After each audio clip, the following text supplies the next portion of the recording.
अभी लग रहे हैं पितृपक्ष, यानी कि 18 सितंबर से, बुधवार के दिन से। तो आप लोग अपने पितृ को प्रसन्न कर कर अपने जीवन में ढेर सारी खुशियां ला सकते हैं। और यहाँ जो बबूल का पेड़ है, यह पितृ की पूजा के लिए इतना लाभकारी है कि यदि आपने इसके नीचे पूजा की पितृ की, तो आपके पितृ आपको प्रसन्न होकर हर प्रकार की आपकी मनोकामना की पूर्ति करते हैं। और हमारे यहाँ इस समय के ऊपर एकदम छोटा सा जैसे तितलियों का शहर हो, क्योंकि हमारे यहाँ भी इस समय के ऊपर काफ़ी तितलियाँ हैं। पता नहीं इतनी सारी तितलियाँ कहाँ से आई है। तो आप लोग इस छोटी सी पूजा को कर कर, और मैं हमेशा बोलती हूँ कि मैं वही चीज़ें देती हूँ कि ना हींग लगे ना फिटकड़ी और रंग भी आए चोखा। तो आप कर कर जरूर देखिएगा।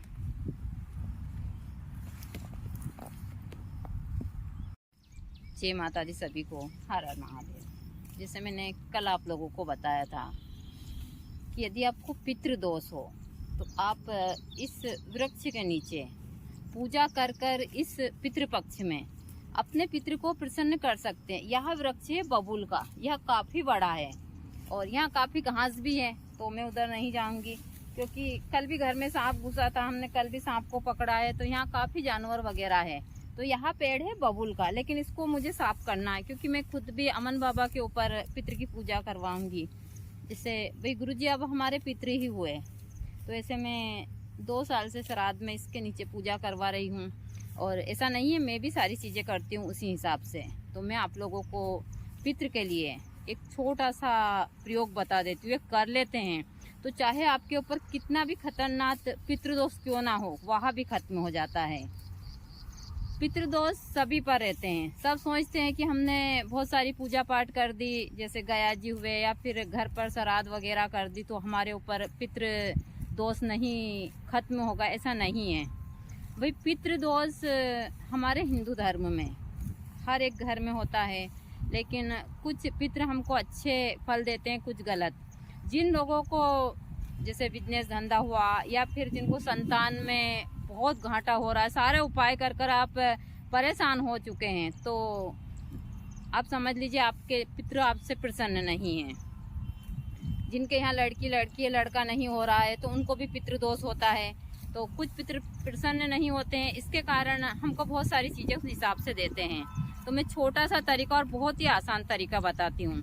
अब पूर्णिमा की रात्रि के समय से, क्योंकि मैं हमेशा बताती हूँ, या तो पितृ को आप 12 बजे से तो 2 बजे के बीच में कभी भी उनको भोग लगाइएगा। दिन में रात्रि के समय आप 11 बजे से तो उनको 1 बजे के बीच में कभी भी भोग लगाइए। और रात्रि का समय का भोग पितृ को ज़्यादा लगता है, क्योंकि जो भाई पितृ प्रेत के ही रूप में हो जाते हैं। और इस वृक्ष के नीचे प्रेत साधना भी होती है, और इसीलिए बहुत सारी चीज़ें मैं हमेशा बताती रहती हूँ। तो यदि कोई आपको बता रहा है कि आपके ऊपर पितृ दोष है, तो आप पूर्णिमा के दिन से तो अमावस्या के दिन तक प्रतिदिन रात्रि के समय जो भी आपके घर में सात्विक भोजन बनता है, चाहे आप अलग से ना बनाएं, और खीर पूड़ी चने की दाल। दूसरा, आप पितृ को कभी भी जैसे ज़मीन के अंदर की जो चीज़ें उसका भोग मत लगाए, जैसे आलू की सब्जी हुई, मूंगफली के दाने हुए, ऐसे ज़मीन के अंदर की सब्जी और ज़मीन के अंदर की चीज़ का भोग आप पितृपक्ष में यदि पितृ की पूजा भी करते हैं तो ये कभी मत करिएगा। इससे काफ़ी दोष लगता है और पितृ कभी भी इन चीज़ों को ग्रहण नहीं करते हैं। तो आप चने की दाल की सब्जी बनाइए। आप अरहर की भी बना सकते हैं, लेकिन चने या फिर आप जो भी सब्जी बनती है वह सब्जी बनाकर पूड़ी और खीर प्रतिदिन रात्रि के समय। दूसरा, एक जो मटकी होती है गारे वाली, वही लीजिए। जो मिट्टी की मटकी होती है छोटी वाली, आप रात्रि के समय वहाँ पानी की मटकी भर कर लाइए। और जो आपको भोजन रखना है वहाँ आपको जो पनातल होती है उसके ही ऊपर रखना है। यदि आपको प्लास की पनातल मिल जाती है तो सबसे अच्छा प्लास के पत्तों की जो बनती है वहाँ मिल जाती है, या फिर केल के पत्तों के ऊपर यह आप भोग लगाइएगा। आप मिट्टी के बर्तन में पानी भरिए, पनातल के ऊपर खीर पूड़ी और जो भी सब्जी है वह सब्जी लाकर आप दक्षिण दिशा में जो भी बबूल का पेड़ हो वहाँ रात्रि के समय इस भोग को लगाइए। और अपने पितृ से प्रतिदिन रात्रि के समय सच्चे मन से प्रार्थना कीजिए। और यदि घर का बड़ा बेटा यह कार्य करता है तो काफी प्रभावशाली होता है। दूसरा, यह प्रयोग इतना सटीक है और रात्रि के ही समय कीजिए। यदि 15 दिन आपने यह प्रयोग कर लिया। दूसरा, एक छोटा सा इसी के साथ साथ और मैं प्रयोग देने जा रही हूँ। यदि आप दिन में 12 बजे से तो 1 बजे के बीच में जहाँ भी पीपल का पेड़ हो, आप एक गाय का जो दूध होता है, सफ़ेद कलर की गाय का दूध, वहाँ एक तांबे के लोटे में दूध लीजिए, इसमें थोड़ा सा काले वाला तिल डालिए और आप कुछ, जैसा मैं हमेशा बताती हूँ, मैं कुछ अभी आपको कल या परसों में दिखा दूंगी, तो आप कुछ लेकर आइए। कुछ की आप एक अंगूठी बनाइए और हाथ में पहनने के लिए कड़ा बनाइए। यह आप इन 15 दिन में कंटिन्यू पूजा के समय पहनना चाहिए। तो दिन में आप जहाँ भी पीपल का पेड़ हो, दूध में थोड़ा पानी मिला सकते हैं, सफ़ेद कलर की गाय का होना चाहिए, उसमें तिल डालकर आप अपने हाथ में कुश की अंगूठी पहनिए सीधे हाथ में, और कुश का ही कड़ा पहनकर आप पीपल के पेड़ के पास में जाकर और उसमें प्रतिदिन वहाँ दूध, तिल और वहाँ जल चढ़ाइए और उनसे सच्चे मन से प्रार्थना कीजिए। यह 2 प्रयोग आपने कर लिया तो आपके पितृ जरूर प्रसन्न हो जाएंगे। इसमें आपका कोई खर्च नहीं लगेगा, मुश्किल से आपका 10 से 15 मिनट खर्चा होगा, लेकिन आपके पितृ प्रसन्न होकर आपको बहुत सारा आशीर्वाद देंगे। दूसरा, मैं हमेशा बताती हूँ कि पितृ की जो तस्वीर है वह कभी भी भगवान के फोटो या भगवान के मंदिर में नहीं रखनी चाहिए, और हमेशा पितृ का स्थान दक्षिण दिशा में ही होता है। आप चाहे भोजन वगैरह सारी चीज़ें दक्षिण दिशा में कीजिए। और आप हो सकता है तो पितृपक्ष में आपके गांव के ही पंडित के ऊपर आप किसी भी तालाब, जैसे हमारे यहाँ पर तालाब है, अभी हमारी गाय भी यहीं पर चढ़ रही है, तो आप तालाब या फिर किसी नदी के ऊपर जाकर और अपने पितृ की पूजा कराइए। जो दान दक्षिणा आपसे बन सके वह जरूर दीजिए।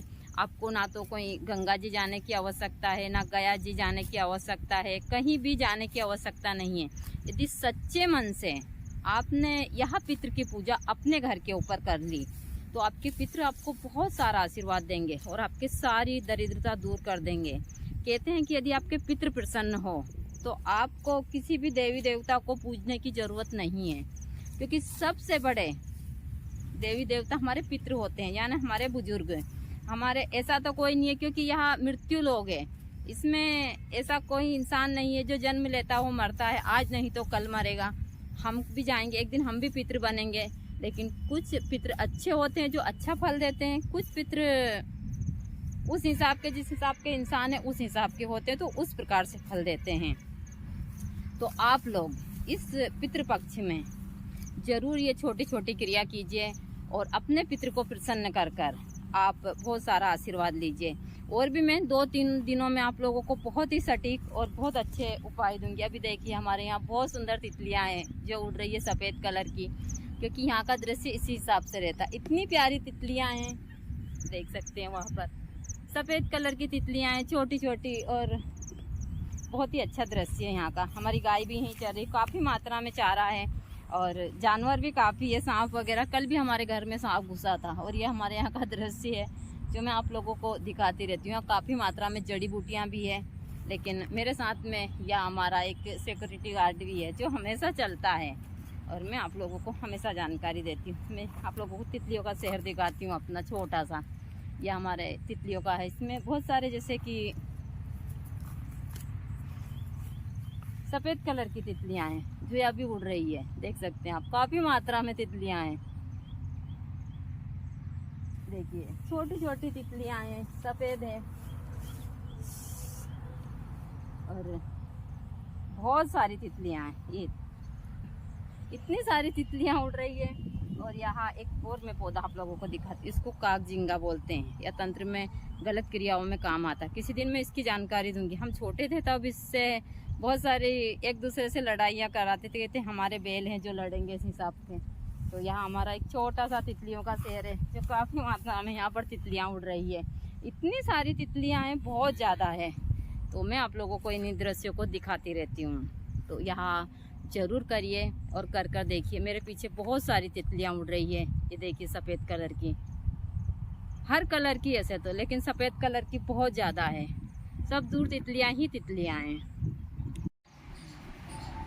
अभी बाबा कर रहा है मेरी बीपी चेक, क्योंकि जब से मेरी तबीयत ख़राब हुई है हर 3-4 दिन में बाबा बीपी चेक करता है। अभी आज मेरी थोड़ी बीपी बढ़ी हुई है, वह किसी कारणवश बढ़ी हुई है। अभी देखिएगा, आज इधर लेकर आओ मशीन। यह मशीन हम गुरुजी के लिए लाए थे। गुरुजी की बीपी भी हम 4-5 दिन में चेक करते थे, लेकिन गुरुजी सुनते ही नहीं थे। आज थोड़ा बीपी मेरा बढ़ा हुआ, थोड़ा नहीं काफ़ी बढ़ा हुआ है।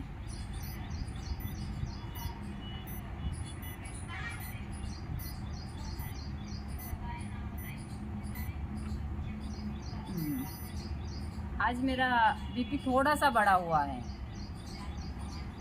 ज़्यादा तो नहीं है, हाँ थोड़ा सा है। लेकिन यहाँ डेली चेक कर रहा है। अभी इतना होता रहता है क्योंकि मैं बहुत सारी चीज़ें उस हिसाब से करती हूँ, तो यही सारी चीज़ें होती। इनको डर है कि कहीं गुरुजी की तरह मैं भी ना चली जाऊँ, तो इसलिए ये मेरी बीपी चेक करते रहते हैं। लेकिन अभी मैं जब तक इनकी शादी नहीं होगी जाऊँगी नहीं, क्योंकि जिम्मेदारी तो मैं पूरी कर कर जाऊँगी। मैं गुरुजी को क्या मुँह दिखाऊंगी वहाँ जाकर कि आपने जो जिम्मेदारी दी थी वह मैं पूरी कर कर नहीं आई, वह तो मैं पूरी कर कर जाऊँगी। उसके बाद नहीं चली जाऊँगी, उनकी शादी करने के बाद जाऊँगी। तो अभी मेरा बीपी थोड़ा बढ़ा हुआ है, ज़्यादा तो नहीं है।